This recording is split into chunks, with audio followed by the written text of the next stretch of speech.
So RISE stands for Restoring Identities After Sexual Exploitation, and we are a long-term home for adolescent girls starting at age 12 and going to 18 who have experienced sex trafficking or commercial sexual exploitation. We were founded as a nonprofit back in July of 2015. We opened in February of 2018 to start taking girls to live here with us. And RISE grew from a ministry that my oldest daughter and I actually started at our church. We had started an awareness ministry to help kids and the community understand how big the problem of sex trafficking is in the United States and how they could be better equipped to be safe online and with social media, because that's a huge problem. So they would know red flags, those kinds of things. And so RISE grew from that awareness ministry, and that's how we got started. The idea here is that nobody was put on this earth to be bought or sold as property. And we want to help these young ladies start the healing journey from their traumas, because that will be a lifelong process, the healing from their traumas. Give them all the tools and skills they need to be able to get to be that person. So we do comprehensive service, whole person. We tell them, trafficking is just one part of you. So we do education. They go to school here, high school. Some girls work on their GED.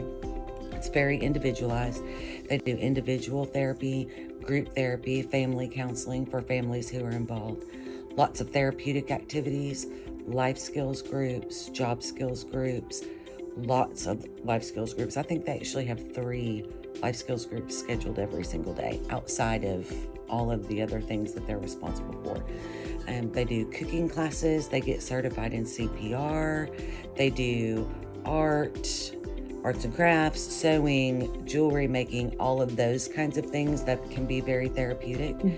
All of those things, like I said, everything that we can think of to pour into positively to the girls who come live here, so that hopefully as adults and even as teenagers, once they leave here, they don't feel like the only way they can support themselves is to return to the sex trade, because they have the skills and the tools that they need. Tell me about how many you can furnish in this building and what it's going to look like to get your next build. Right now we're licensed for 7, so we can have a maximum of 7 girls. But we did just receive a donation of a property from Wells Fargo, which we're super excited about, because it's actually going to change up the way we deliver services a little bit. Actually going to let us improve how we deliver services, so we always want to make sure we're doing it the best way we possibly can.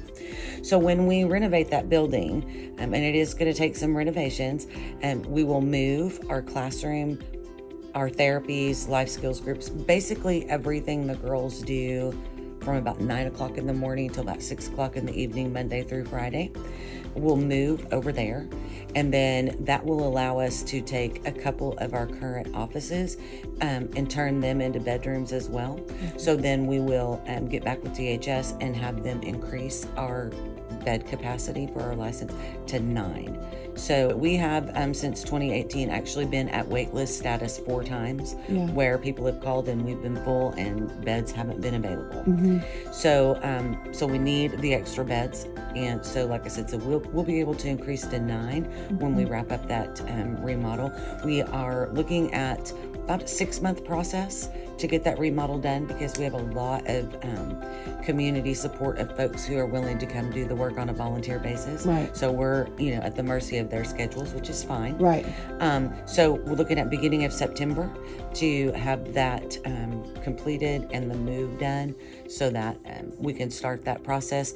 And then, of course, once the move is done and the remodel and all of those things are taken care of, then DHS will have to come in and do some measuring and things like that and make sure that the new bedrooms meet their regulations. So being able to take 9 girls will probably be a month or so later than that. But certainly by the beginning of September, we should have the remodel done and the move done and using our new building. Tell me anything you think maybe people need to know. I mean, even if it's just about here or, your mission or what you're trying to do, something is important for other people to know. Okay.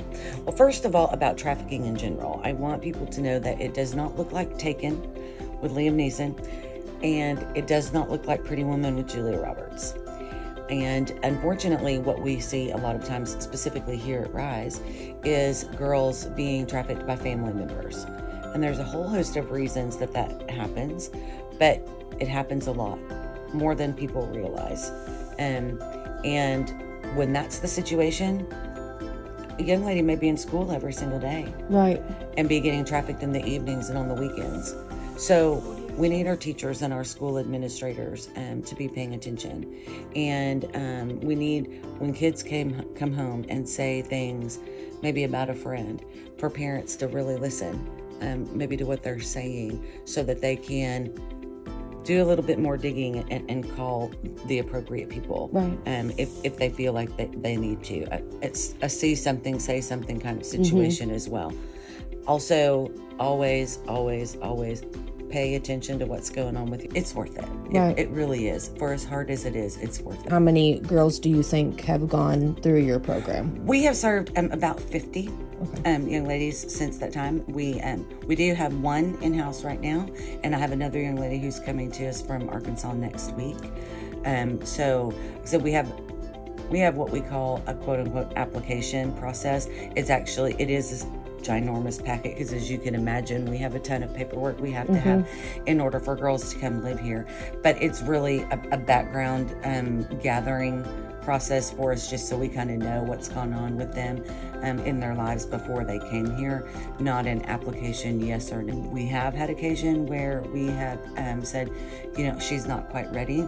Our program for people who are used to working like with residential treatment or group homes would be considered a step down program, meaning, the girls aren't locked in here. They've done inpatient, maybe psychiatric care.